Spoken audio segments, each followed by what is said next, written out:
Hey y'all, thanks for listening to Killer Queens. Or KQ if you're nasty. Welcome to the show where two 90s lovin' country chicks gab about true crime and tell each other to talk to the hand because the face ain't listening. I'm Torella. And I'm Tori. And we're sisters who have always loved true crime and decided to turn that obsession into a show with a light take on the topic. Kind of like diet true crime, it's all the flavor and fewer calories. Now with our show, you'll get true crime, 90s nostalgia, and a few four-letter words sprinkled in. Because I always say that Polly Pockets and true crime go together like peas and carrots. Be sure to check out our case submission form on our website at killerqueenspodcast.com and follow us on social media and YouTube. Now grab your Surge, your 3D Cool Ranch Doritos, and your kitten surprise, and let's get into the episode. This episode contains discussion of drugging, rape, sexual assault, cults, emotional, physical, and sexual abuse, animal abuse, and poisoning. Pretty much everything that could be disturbing. Listener discretion is advised. In March of 2017, 3 women filed sexual assault allegations against Danny Masterson, who denied the allegations via his agent. The filing triggered an LAPD investigation, and in December of 2017, a 4th victim came forward with allegations. A few weeks later, a 5th victim came forward with allegations. Masterson was able to escape justice for years by hiding behind the rules or laws of the Church of Scientology. Eventually, though, he was brought to trial and found guilty of rape and given 30 years to life in prison. My, oh my. Sucks to suck, Danny Masterson. All right, so, we want to give a thank you as well. Almost didn't do it. To Mark for writing this one up. Yes, and I'm going to go ahead and thank myself because I'm the one who alerted everyone that, what are you doing over there? Lost it. I was the one that broke the news first. In the group chat thing? Yeah. You mean? Yeah. So thank you. I have no problem thanking myself. Oh, no. I think to start out, we should talk a little bit about what to expect from these episodes. So we're going to discuss what Masterson was accused and convicted of, including having some excerpts from victim impact statements. In the court case, the 3 victims were referred to as Jane Doe 1, Jane Doe 2, and Jane Doe 3. We now know that they are Jen B., who is Jane Doe 1, Nisha Trout, Jane Doe 2, and Chrissy B., Jane Doe 3.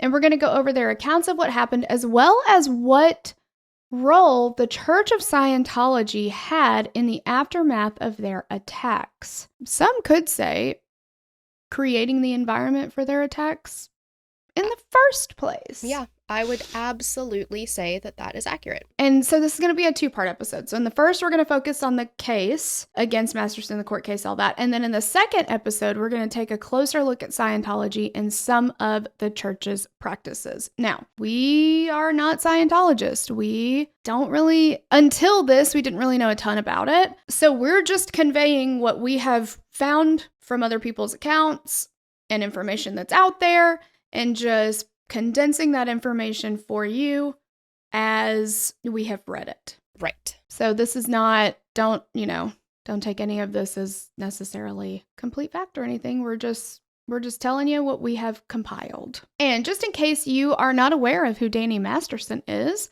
we'll start out by going over what put him in a position where he could use his power and influence to do absolutely despicable things. So he was born in March of 1976, putting him at 47 years old at the time of this recording. Don't even talk to me about how hurtful that is. He was born and raised in Long Island, New York. He has an older brother, Christopher, who's also an actor. Christopher starred in Malcolm in the Middle as Francis alongside Frankie Muniz and Bryan Cranston. Did he also play the young guy in My Best Friend's Wedding, the little brother? He had hair just like Danny Masterson's curly hair in that movie. Yeah, but no, I thought that was, Chris O'Donnell? Are you sure? It's definitely not Chris O'Donnell. I know what Chris O'Donnell looks like. I swear. Totally him, Scotty O'Neill. Oh, good for you. He's the little guy. Oh, wait, you're wrong. Oh, yeah, you're right. Okay. Yeah. Good for you. Because I was like, that looks just like him. And he had the curly hair like Danny Masterson. Okay, so that's where I know him from. I didn't watch Malcolm in the Middle. Yeah, I didn't either. And we're going to talk more about like other family members and Just keep going, because I Yeah. didn't watch any of the things that anybody watched or was in. Oh, okay, yeah. So later, Masterson's half-sister, Elena, would star in 61 episodes of The Walking Dead as Tara Chamber. Did not know they were related. I watched the hell out of that show. Yes, you did. His half-brother, Jordan Masterson, is also an actor who has been in various things, but he's probably most well known for a recurring role on Last Man Standing, starring Tim Allen. I've never watched that. So seeing his older brother act, the bug bit Danny at a young age as well. At the age of 4, he started working as a child model and was featured in magazine ads and television commercials. Around 8, he started musicals and started acting in different roles. By the time he hit his teenage years, his singing voice had disappeared and he focused solely on acting. By the time he was 16, he had appeared in over 100 commercials, including national spots for Frosted Flakes, Hardee's, Hostess, Tang, and Clearasil. Wow. Busy little bee. Busy. Yeah. In the early 1990s, he got the role of Seth in Beethoven's Second. I remember and this. and a recurring role in the TV sitcom Sybil. He was Rice's... Remember the daughter? Her name was Rice. In Sybil? No. Oh, I was like, I don't Beethoven. remember this. Oh. Yeah. Not really. It was also the But girl, doesn't she was in The Nanny, but that's, yeah, Rice. I remember that. And I was like, what kind of name is Rice? It's like, Yeah, like, kind of like Reese, but not. I'm thinking of the Friends oh, episode where he's yeah. like, what kind of name is Chandler? It's kind of like Chandelier, but it's not. Yeah. Obviously, I forgot all about Rice. He was in the 3rd and 4th seasons before deciding to move on, and then he auditioned for a show known originally as Teenage Wasteland. I did not know that's what they initially called that show. I think that changing it to that 70s show, it's a good change. Teenage Wasteland, though, it tracks. Yeah, it's a fairly accurate description. Like, but it's kind of a heavier name. Yeah. Initially, the casting director expressed hesitation about letting him audition because he was a couple years older than what they were looking for. But Masterson's audition blew them away, and he was cast as Stephen Hyde, the tough, funny guy. That 70s show became a huge success for the Fox network and launched its stars into superstardom. They became household names to many throughout the country, and Masterson starred in all 8 seasons of the show.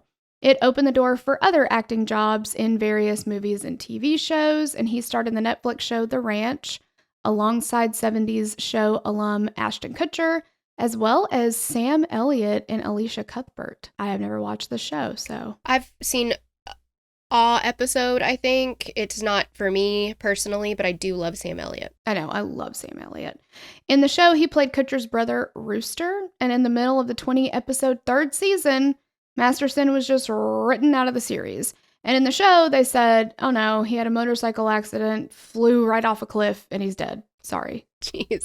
Like, at least he didn't go down an elevator shaft. Yeah, exactly. Yeah, exactly. It's like, you're like today you were working on it and you were recording as normal or whatever. And then like you go home that night and all of this stuff breaks open. Yeah.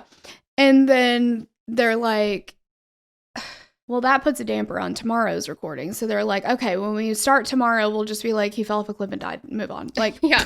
Well, done. I mean, accidents happen. Like, I don't. Yeah. So they ended up bringing in Dax Shepard to play a cousin of Kutcher to replace Masterson for the remaining episodes of the 3rd season and then the entire 4th season. Again, good change, I'm sure. I know. I love Dax Shepard. Same. Masterson was the only cast member from that 70s show not invited back to the revival, that 90s show, which was made by Netflix. And it takes place 15 years after the 70s show. It centers around Eric and Donna's daughter staying with her grandparents, Red and Kitty, in Point Place, Wisconsin, and forming bonds with local teenagers. The character of Stephen Hyde is never brought up, not mentioned, not one time. And everybody else, I mean, existed. I watched, again, a episode. I could not get into it. It just is not... I wanted it too much to be like that 70s show, and it just didn't get it for me. And yeah, I heard it was not. So why was he written out of a show and not invited back to a revival of the show that made him very super famous, you ask? Well, that's an easy answer. He's a complete and total shitbag, and we will tell you all about it. Yes. So, to speak to the timeline that we're going to follow a little bit, we are going to go over what each person testified to regarding what Masterson did to them. we are basically going to jump to the trial and then go from there. So, as we mentioned... Also, excuse me. I'm sorry. I just want to say, I watched like 900,000 videos on trial recaps of people that were in the courtroom. So I have some stuff that I learned. Torella lives for a trial. Court TV, call me because I want to be a professional court attender. So interesting to me. That's all I want to do. You're doing the Lord's work. That's amazing for you. So, as we mentioned in our episode summary, in March of 2017, 3 women went to the LAPD and filed sexual assault allegations against Masterson, who denied the allegations through his agent. These filings triggered an investigation by the LAPD, and in December of 2017, the 4th victim came forward with the assault allegations as well. Masterson was then fired from the ranch by Netflix. The streaming giant released a statement that said, quote, "Yesterday was his last day on the show, and production will resume in early 2018 without him." Masterson said via a statement that he was, quote, "obviously very disappointed in Netflix's decision to write his character out of the show." If we want to talk about things that are disappointing. I know, right? Just saying. A few weeks later, a 5th woman came forward and made allegations, and shortly thereafter, Masterson was dropped by United Talent Agency as a client. Over the next 3 years, the LAPD conducted an investigation into all of the allegations brought forth against Masterson. On June 17th, 2020, he was charged with raping a 23-year-old woman in 2001, a 28-year-old woman in early 2003, a 23-year-old woman in late 2003. Busy. Well, yeah, yeah, exactly. But like listening to some of the testimony in the trial, like when they examine, cross-examine, I don't know, whatever. When the police officers from the LAPD testified, it was just, a big thing that a lot of these officers were like, well, I don't have an independent recollection of like talking to these women 20 years ago. Right. Like, I need to look at my report. And I'm just like, 2000 was 20 years ago. Oh my God. Oh gosh. 2003 was. I don't accept that. That was hard for me. Yeah, no, I do not. I just rebuke it in the name of the Lord. Yeah. It's 20 years ago. My God. Yeah. Shut up. Also. Yeah. Moving along. He would plead not guilty in January of 2021, and a preliminary hearing began in May of 2021. It went on for 4 days, and at the end, Judge Charlene F. Almedo said that she found, quote, all 3 witnesses to be credible and the evidence presented during a preliminary hearing sufficient to support the charges. She ordered a trial on 3 counts of rape by force or fear and ordered Masterson to relinquish his passport at the next arraignment in June of 2021. At that arraignment... Also, oh, goodness. So sorry. One of the things that I wondered was how... Because there's a statute of limitations on rape, right? So, like, how is it that 20 years later you could bring charges on that? And from what I understand by the explanations I have found... is that in California, if rape is done by force, then that is a felony. How is it not done by force? Right. Well, they don't consider drugging by force. Oh. Uh-huh. Yeah, so the drugging part is not considered by force. In California, from what I have understood by explanations I've read online, okay? And because more than one there was like a group of people technically that were accusing, it was like it meets the criteria for being able to go after charges this late. Okay. 20 years later. Sure. Stop it. Sure. I know. Oh, I'm really, really angered by what you just told me for a lot of different reasons. But at that arraignment, he pleaded not guilty to all of the charges, and his defense team said that the 3 Jane Does were colluding with one another to take Masterson down. They also claimed that one of the women had gotten money from Masterson in 2004, after the alleged incidents took place. A pretrial hearing, was set for August of 2021, and Masterson remained free on a $3.3 million bail. During this pretrial hearing, the judge had to reject several subpoena requests from the defense. She called them stunningly overbroad in the information they were trying to obtain from them. They included requests for LAPD records relating to David Miscavige. He is the leader of Scientology and also an utter shit bag. And Shelley Miscavige, his wife. They tried to subpoena the producers for Leah Remini's show Scientology in the Aftermath, and they tried to subpoena an investigative journalist, and it really seemed like they were just like throwing shit at the wall, seeing what would stick. They also filed a motion to dismiss all of the charges due to lack of evidence, and Judge Almeida sent that motion to another judge to review to see if there was any merit to it, and in November of 2020, the judge ruled that the testimony of the alleged victims was credible and sufficient to support the charges. So the trial was set for August of 2022, but then was moved to October 11th, 2022. Okay, so now we're going to talk about Jane Doe 1. Jane Doe 1, as she was called during the trial, was a Scientologist like Masterson was. She was a second-generation Scientologist. In April of 2003, she attended a party at Masterson's house. And at one point during the night, Masterson brought her a drink. She wasn't sure what it was, but she could see that it was a red cocktail. Not long after drinking it, she began to feel nauseous. She was suspiciously drowsy. She was terrified because after drinking this drink, she also had trouble breathing properly, and her vision was blurred. It's going to be so She testified, terrifying. Absolutely terrifying. She testified that around 2 a.m, Masterson had begun to drag her through the house by her wrists, saying something to the effect of, quote, "You know the 15-second rule." She did know the 15-second rule. So what that is it was like apparently known around his parties that Danny Masterson would randomly give someone, likely, I would think women, 15 seconds to empty out their pockets or remove anything they don't want to get wet, and then he would throw them into the pool or the jacuzzi.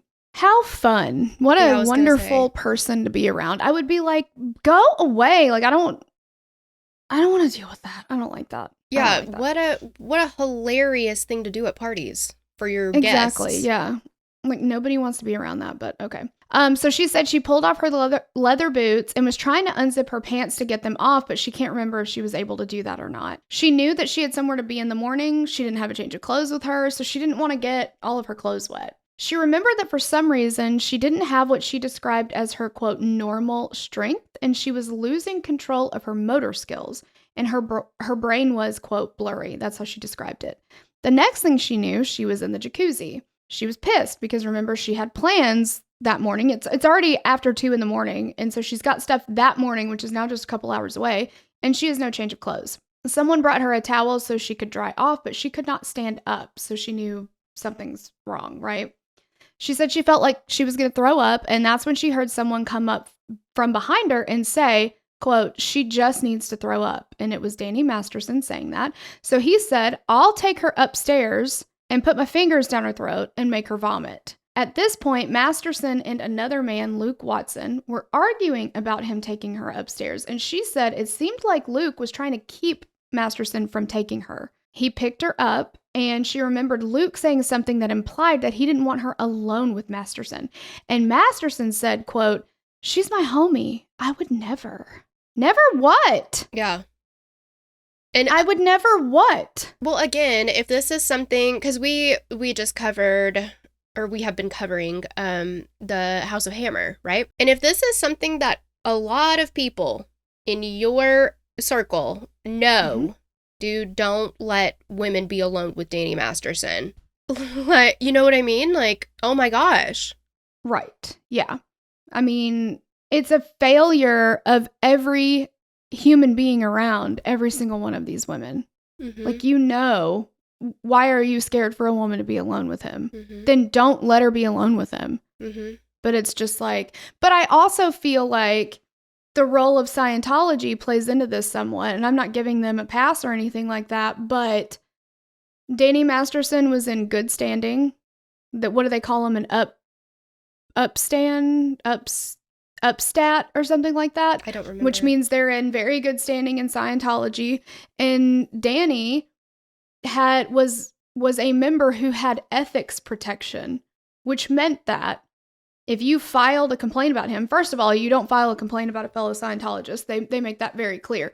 But if you are to file a complaint about someone who has ethics protection, they call this filing a complaint with a yawn, which means that you can file the complaint, but you will be investigated. They won't. You will, because why are you filing a complaint against somebody who is in good standing like that and has ethics protection? And then on top of that, no further action will take place. Like, as far as like this person's not going to be punished or anything because they have ethics protection. Like, they can't get in trouble. So I just wonder if some of that was you don't say something to somebody like that. He's a celebrity. Celebrities are very big in Scientology. Movers and shakers in Scientology. Yeah. So I don't know. So he takes her to the bathroom up the stairs, but it was pointed out during her testimony there was a much closer bathroom downstairs that he could have taken her to so that she could vomit. So why does she have to go upstairs where you're away from everybody? Once they were in the bathroom, she testified that Masterson did shove his fingers down her throat and she threw up all over herself. And he said, quote, "Oh, you're disgusting. You threw up everywhere." What did you think was going to happen, though? Because you actually put your fingers down her throat. Yeah, there's like a cause and effect situation that has happened here. And also, that's exactly what you said you were going to bring her up there to do. So. And now he's like, ew. Yeah, grody, ew. Yeah. I threw up. I know. So she said at that point she passed out and she remembered coming to for brief moments the rest of the night. Terrifying. The next thing she remembered was the shower running and him saying, quote, "You've got to get in the shower. You're disgusting." She said that she didn't remember taking her clothes off. She couldn't remember if she was naked or just in her underwear, but he was on top of her soaping her breasts. He told her to take soap from him, and when she tried to, she dropped it. He told her to pick it up, and she kept fumbling with it. He grabbed her by her hair and pulled her back up. He then picked her up from the shower and took her into his bedroom, which at this point is very dark. She said she passed out again. Like, that's just so terrifying because like, this is a man. I know something's wrong with me because I'm not breathing properly. I can't even pick up a bar of soap. I'm in and out of consciousness. Like, she knows this is happening. She's like a prisoner in her own body. Like, Yes. Yeah. She can't do anything about it. That's just so terrifying. And now he's bringing her into the bedroom. And she's like, powerless to stop it. Oh my God. Yeah. Yes. She passed out again. When she came to, she said that he was on top of her and inside of her. She tried to fight back and shoved a pillow at his face, but he grabbed it and pushed it on her face, and then she passed out again. She came to again and tried to get away and reached towards the nightstand. He grabbed her throat and squeezed with one hand while holding her wrists with the other. And she testified that she remembered him telling her, quote, "This feels good. You like this. You're not going to tell fucking anybody." Then there was a knock at the door and he stopped and he said, quote, "Don't move. Don't say a fucking word." He then went to the door and she passed out again. She woke back up, rolled off the bed and crawled to a door, not knowing it was a closet. This was a big deal at trial. The defense attorney, I don't know, like, he was just so bad. I don't understand what his strategy was. So his strategy during this part of the testimony was to ask her how dark it was in that room. And she's like, "I don't know, pretty fucking dark, right?" And he's like, "Well, you testified that there might have been a light on in the hallway or something like that." Like, he would take these very little things and be like, "But exactly how dark, yeah, exactly how dark was it? You said it was pitch black, but now you're saying that you were crawling on the floor and there was a light on in the closet, which she didn't realize was a closet. She thought it was going to get her out of his bedroom. So she could see the light coming from underneath the door. And so she crawled toward that, which gave a little light, right?" He's like, "But you said it was pitch black. You didn't say there was any light. You didn't say there was that much light." And she's like, "Well, it was dark, but like my eyes adjusted some." Right. Well, yeah, is the point of that to just poke holes and try to be like, see how she's not credible, obviously. Yes. So then he would basically come, make the point that like, well, if they can't remember these little details, then maybe the rape didn't even happen. Maybe they're mistaken about even having been raped. Like That's the point he's trying to make. He didn't say it outright like that, but like he did this to every single person. And I can't remember which Jane Doe it was because the jacuzzi comes up with more than one. But there was one, and it was, again, I apologize. I can't remember if it was this one or the other one, the other Jane Doe who had part of her testimony had to do with the jacuzzi. He went on and on and on with her about what temperature was the jacuzzi. And she's like, I don't know. It felt like a jacuzzi. Like, I don't remember getting in it and feeling like it was cold. So it was jacuzzi temperature. Was it hot? Was it lukewarm? Was it what? Like, because he felt like she had said something inconsistent in one statement versus another, that it was warmer or colder or whatever. And so he picked that apart for an excruciating amount of time, according to the people who were in the courtroom. And again, it's like, well, if she didn't know how hot the jacuzzi was, then did it even happen? Oh my God. Like, just... I feel like that's badgering the witness. Yeah, and he got admonished several times for being argumentative with the witnesses. He also got admonished during the opening statements because, like, the prosecution kept having to object to his opening statement. And finally, the judge was like, he was just completely misstating things in the case, like misstating other people's like testimony. He kept bringing in testimony from the first trial. She was like, you can't do that. Like, he just kept on, like completely misstating facts and misrepresenting them.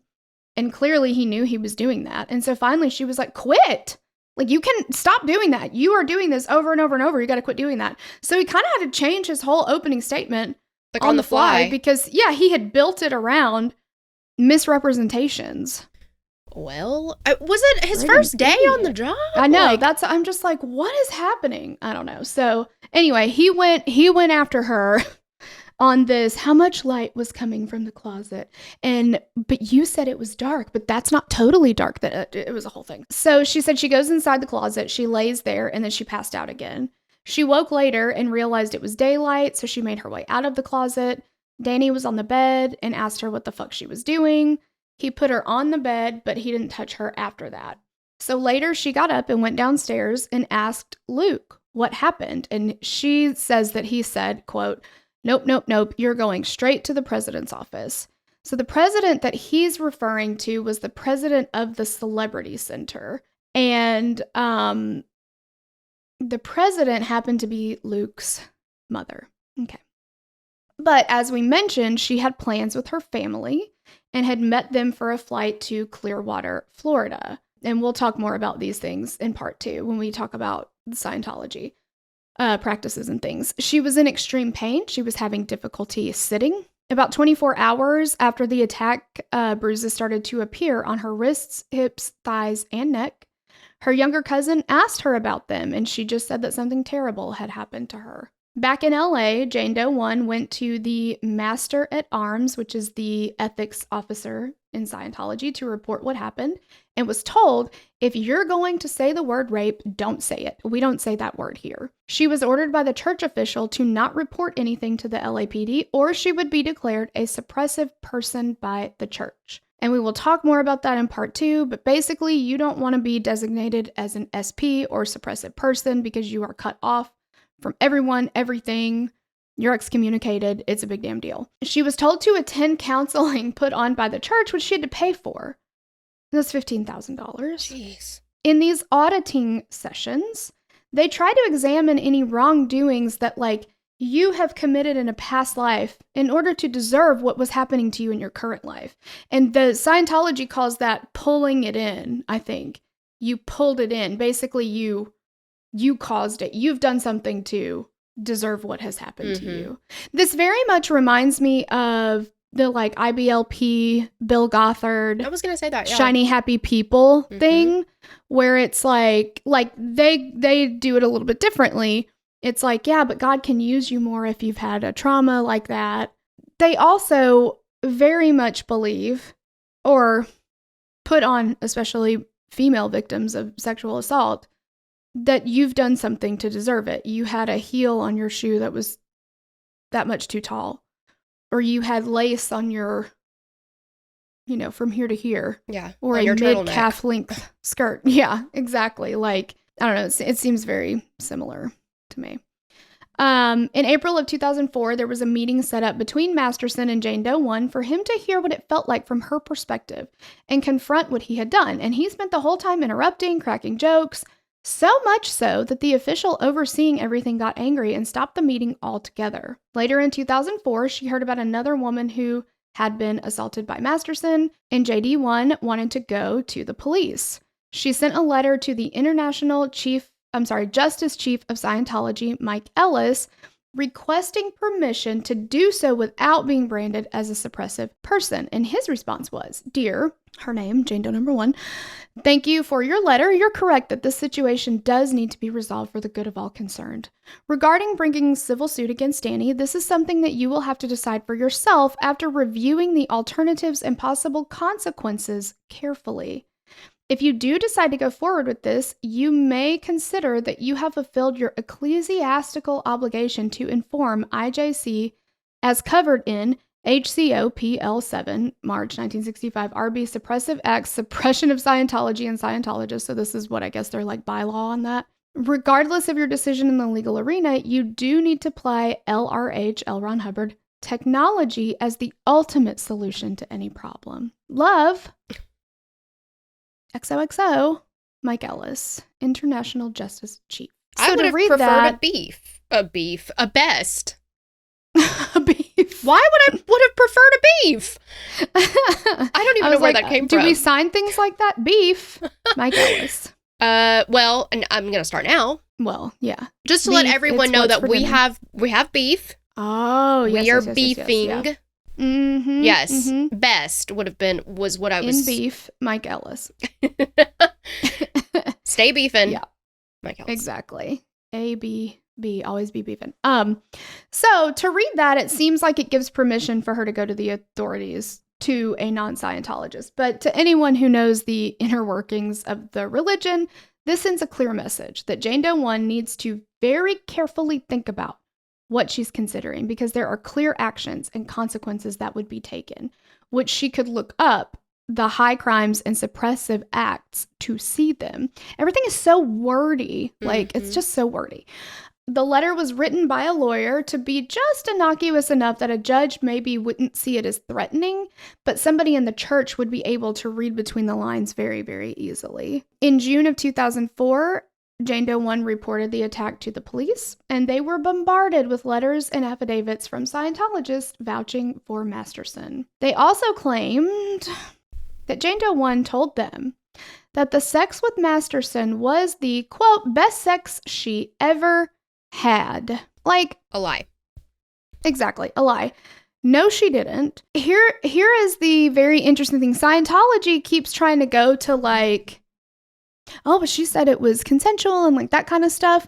But why did you, like, if you look at the methods and like the protocols that Scientology has in place for things like this, why did they call the meeting between them so that Danny Masterson could understand the negative effect that this had on her? Right. If they did not find that the attack did in fact happen. Right. They did. Why would he need to hear her side of it or hear her experience of it if it was a consensual, everybody wants to do what is happening here type of exchange? Because that it simply did not happen. No. She didn't go to them and say, "I had the best sex I ever had with him. Now I want to have a meeting to discuss how that hurt me." No. It doesn't even make any sense. No. And the fact that they called the meeting shows, and I've watched like a bajillion like court recaps and stuff by Aaron. I always get him mixed up. Aaron Smith-Levin? Yes. I think it's Smith-Levin. But he says, because of the way that everything is set up in Scientology, and he used to be a Scientologist, that the fact that those meetings and the way that those things went, like, were called, and that they took the steps they took, it means that Scientology found that it happened. So they, like, but now they almost, like, deny that it, you know? Yeah. Well, no, she said it was the best sex she ever had. Well, no. It's a contradiction in... Yeah. Yeah. Exactly. In July of 2004, the police told her that unless more victims came forward or more evidence was found, the case would be closed. Jane Doe, too, took the stand and talked about how she knew Danny Masterson. She said that she joined Scientology at the age of 16 when her mother thought that she would benefit from it. She identified Masterson in court and said that they met through the church. Towards the end of 2003, she lived a few blocks away from him, and one night, she and a friend had gone to a bar called The Well. Masterson and Luke Watson were there as well. Why is Luke such good friends with this guy if he knows this much? I just am confused. I know. I don't get it either. He seemed to just, always be hanging out with him. Yeah. She said that as they were hanging out, having a few drinks, Masterson was staring at her, like menacingly. She said that it was very predatorial. She said that she had seen and talked to him before, and it was very innocuous, but this time was completely different. She said that it made her feel a combination of flattery and intimidation. Masterson approached and told her to give him her number, which she did. A couple days later, he starts texting her, like a lot, like all at once. And it was very commanding stuff, like not really talking or asking questions. And she mentions that it was basically, quote, come over to my house, bring a bathing suit, you're getting in the pool. She said that she tried to, quote, hold her own, so to speak, and say no, that she was not going to be in the pool, and if he wanted, he could take her on a date like a normal person would. But eventually, after the text didn't stop, she relented and did go to his house. He answered the door and welcomed her in. She sat on his couch, and he handed her a glass of red wine. She was asked on the stand what she expected from that night, and she said maybe some flirting, a kiss or two, nothing more than that. She asked for a tour of the house, and Masterson did not give it to her. Absolutely not. We're not doing that. Masterson continued to be demanding and spoke in a voice described in the church as, quote, tone 40. They have so many terms, like so much jargon. Yeah. That like you would only get if you were in the church. It's so, I don't know. It's just a lot. It's like another language. Mm-hmm. Ugh. Yeah. I don't know. Tone 40 involves talking in a forceful enough voice so that the target knows that you mean business. Is the target their word? Because that feels very, you know what I mean? Predatory and yes, aggressive. The target. Yeah. Like what? I don't know. There's a lot from what I have seen now. Again, I don't know everything or even enough about Scientology to claim to be like, oh, I know a lot about Scientology. Like I just don't know that much. But from what I've seen, there are a lot of military thing. Like they all salute each other. Like target acquired. Exactly. Yeah. It feels like that. Yeah. Totally. It's kind of like that. So he was saying, come to the backyard, come to the jacuzzi, take your clothes off right now, take them off. If you don't do it, I'm going to do it. I'm going to strip you right here. Squeeze me? I don't think so. Yeah. No. Scary. And then at this point, she remembers when she was in the jacuzzi, everything just faded basically. And she remembers them making out and kissing. She hadn't removed all of her clothing. She was wearing a pink camisole and underwear and a bra. But the next thing that she remembered was Masterson ordering her to go upstairs to the shower. She said that it was very domineering and she obeyed him because she was frightened. She said that she kept trying to reject him without angering him. They were both in the shower, but she couldn't remember if he was naked or not. And she mentioned that he might have had shorts on. They kissed and he put his hands on her groin. Everything was fuzzy and hazy and she thought he put his fingers in her. Then he quickly pulled them out and inserted his penis in her vagina. She told him no and to stop, but it seemed like he just did not care. He stopped for a second. He told her to go to his bedroom, which she did, and told him that they could not have sex. He kept kissing her heavier and heavier, and she just became more and more out of it as the effects of the drink worsened. He used his fingers in her vagina and said, quote, look at your face, look at how your face is. From there, he proceeded to rape her repeatedly. She said that he ravaged her like she was a rag doll, very, very rough. She said that he came on her stomach and went and got a wet, hot towel and cleaned it up, pretending to be a gentleman. They talked for a couple of hours. He spoke to her casually about subjects such as his latest Scientology confessional, how Mila Kunis, is so pretty. He thought that she was just really, really pretty. At around 5 a.m., she walked home. Jane Doe, too, told her mom and best friend about what had happened, and she never told the church because she knew that she would be in trouble. Exactly. Because he has ethics protection. We do and not. She would be... We don't talk about Bruno. We don't use the R word. And she would be investigated intensely. Mm-hmm. And we have heard from other people's experiences that you get harassed and all kinds of stuff. Right. if you're the target of that type of investigation, it's just, but she did tell people right away. And that's a big thing. Like, we know that a lot of people who have been through an assault like that don't tell people for sometimes a very long time, sometimes ever. It's just the way that works. And also, that's human nature. Yeah, guess what? Any way that you handle a situation, that's the right way to handle it. Exactly. You do what you need to do for you. And one of the witnesses, like an expert witness at the trial, was somebody who had not looked over any of like the testimony of these women, anything like that. She was just there to testify to how victims of rape tend to move forward, right? Just like, or sexual assault, like just how statistics and all of that kind of stuff happen. And she said that they asked specifically about false reporting, and she said the false reporting rate is between 2 and 8%. If you think about that, though, like there's 3 accusers who he's being charged with in this trial, but there's like 7 or 8 that have come forward. So like they're all like, what are the odds? False reporting rate? Yeah, like you could say maybe one of them if you want to like, bring in like statistics, but that's a lot of people, right? So it's not likely. Well, and I'm going to go with the Cat Williams quote. People don't say the same shit about you for that long and it not be true. Okay. Yep. So there's a reason. Yeah. And she also said that because of course, they kind of came at some of these women for not fighting back and, all that typical defense of rape. Yeah. And blaming and all that.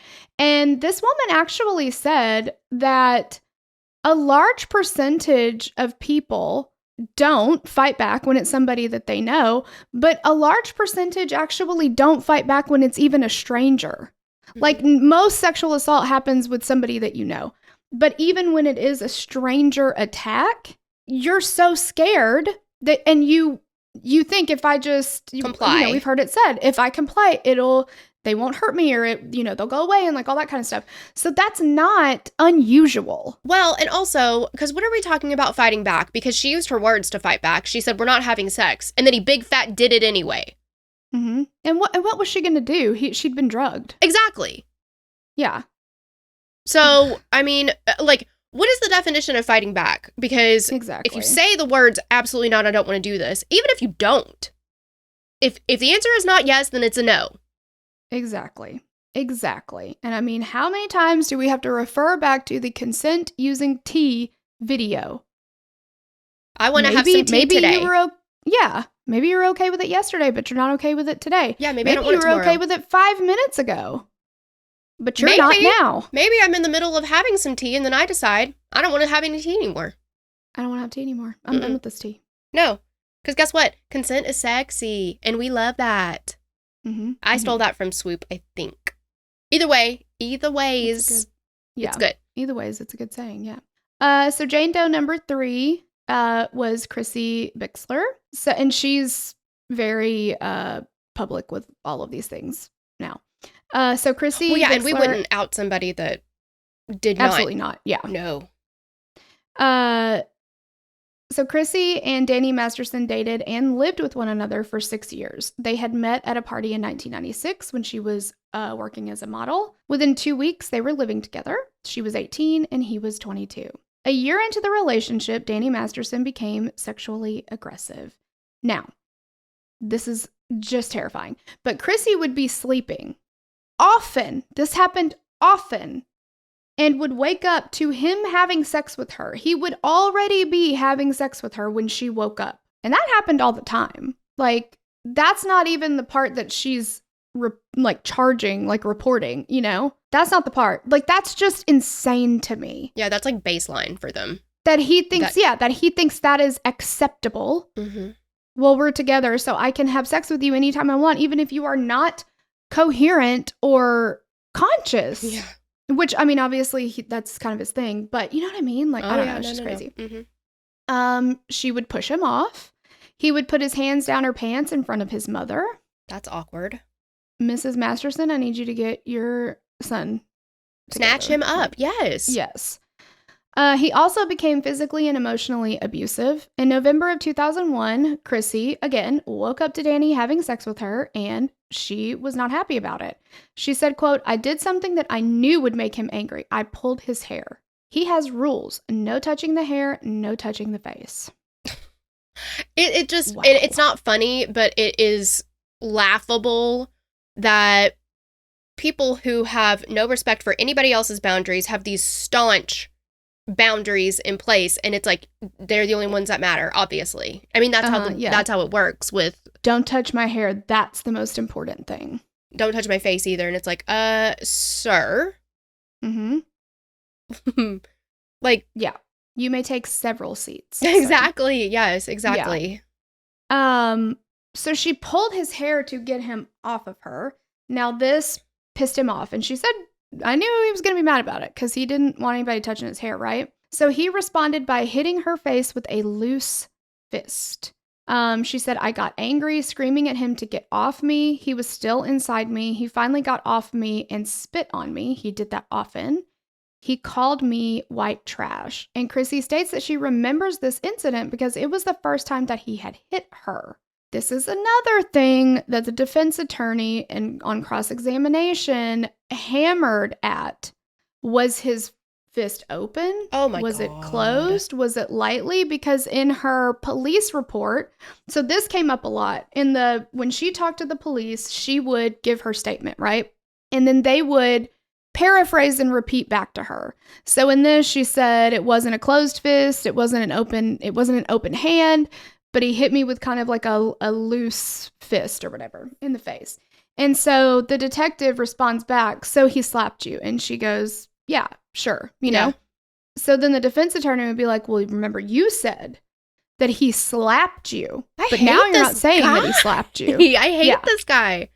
And she would say, they repeated things back to me. And I think it was her. Well, one of them said, if I had known when I talked to these police officers that I was going to have to be cross-examined on that and every single word picked apart, she's like, I'm just answering the questions they're asking me. And when they paraphrase stuff back to me, okay, like she said, if you want to consider that a slap, then okay, that's what you're considering a slap. Like, yeah, he hit me, you know?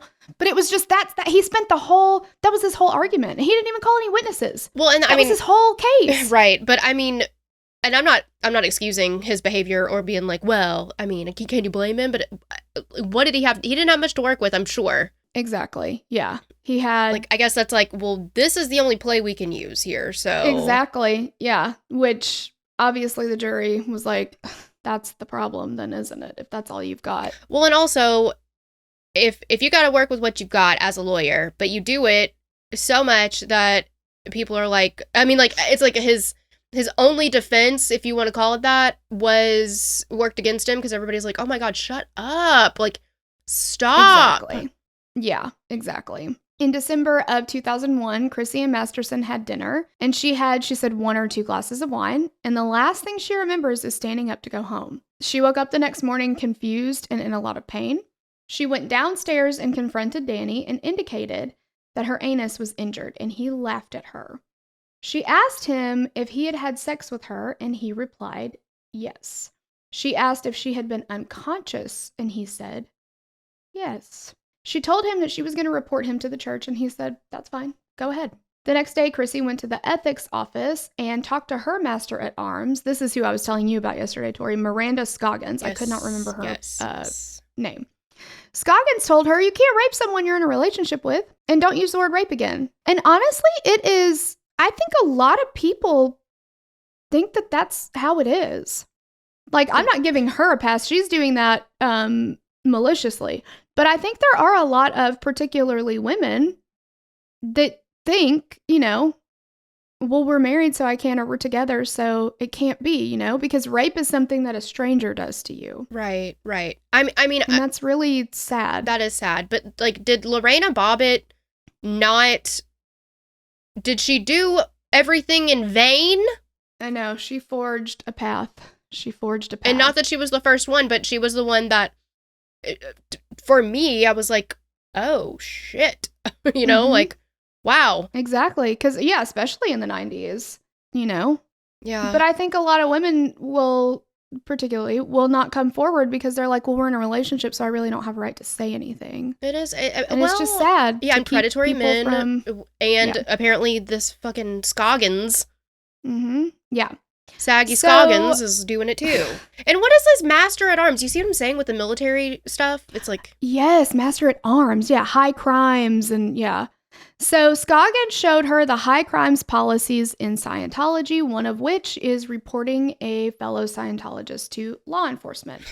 So Scoggins had Chrissy write a report about the incident, warning her not to use the R word and focus on herself and what she might have done to pull in what had happened to her.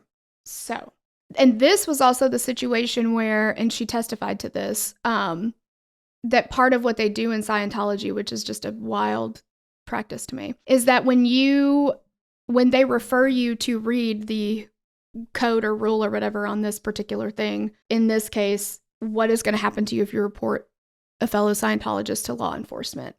She has to act out oh, yes, what she read so that they can determine whether or not she understood it properly. But she acts it out with some little, like, I think they called it like a demonstration kit or something. And it has like marbles and paper clips and pins and shit in it. And so this is what it sounded like, is she had to take the marbles and be like, if I do this, then this, whatever.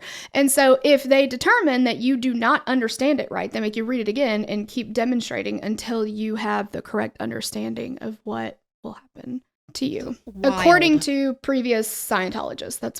That's what I have read. So in 2016, still a Scientologist at the time, Chrissy learned of what had happened to Jane Doe 1 from a friend of Masterson's.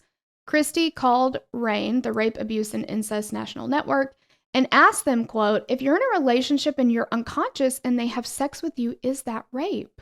That is so sad.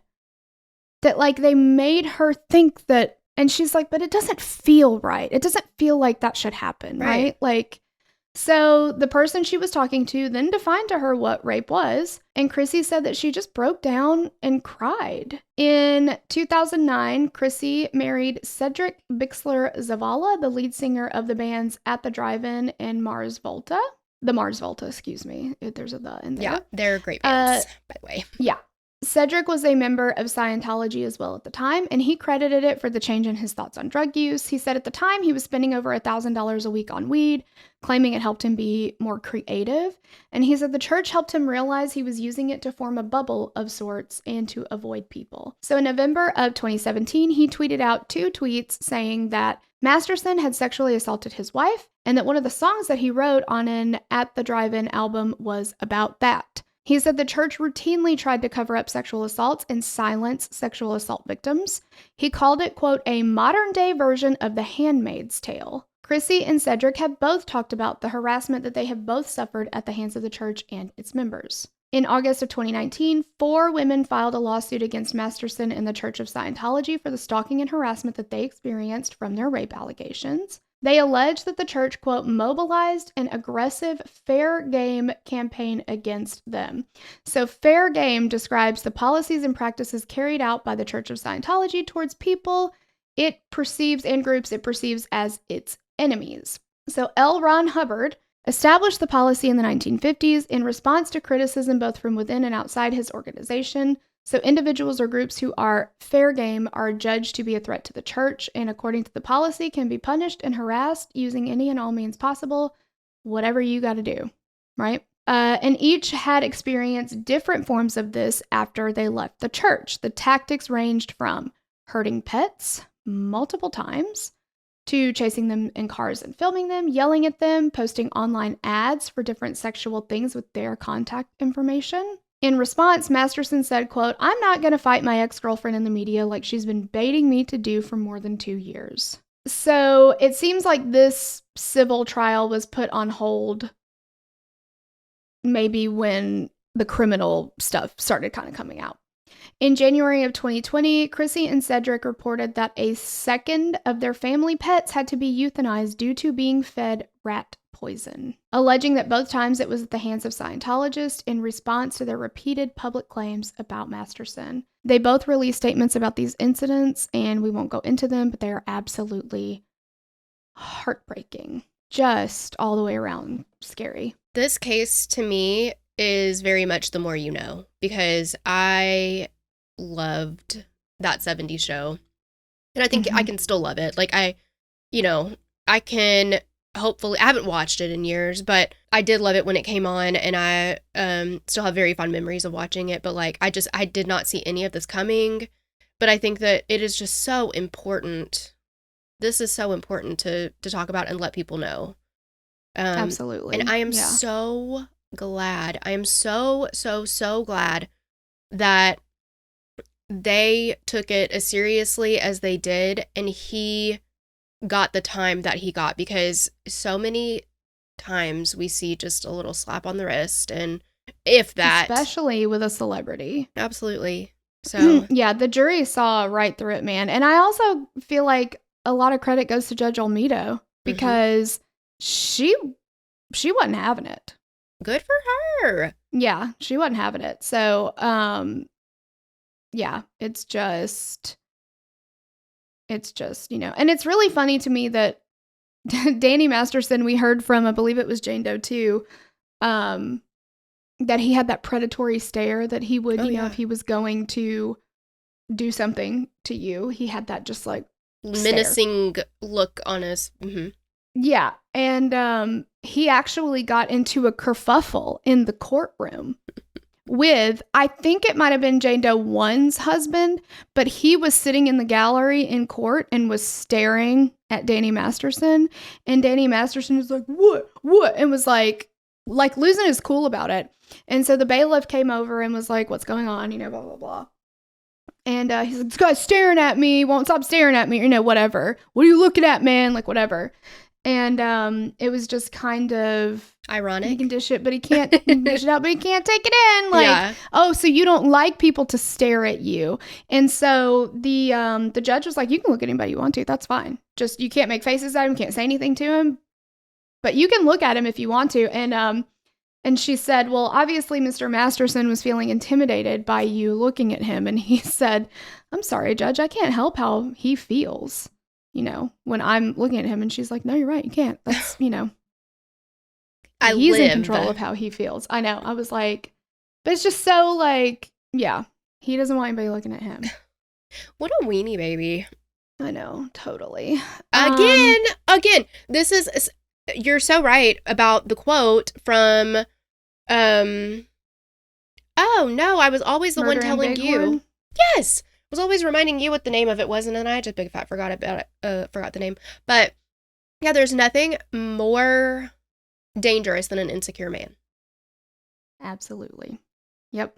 And that came from, we need to find out the guy's name who, I just can't remember it off the top of my head, who said that in this documentary, but I mean.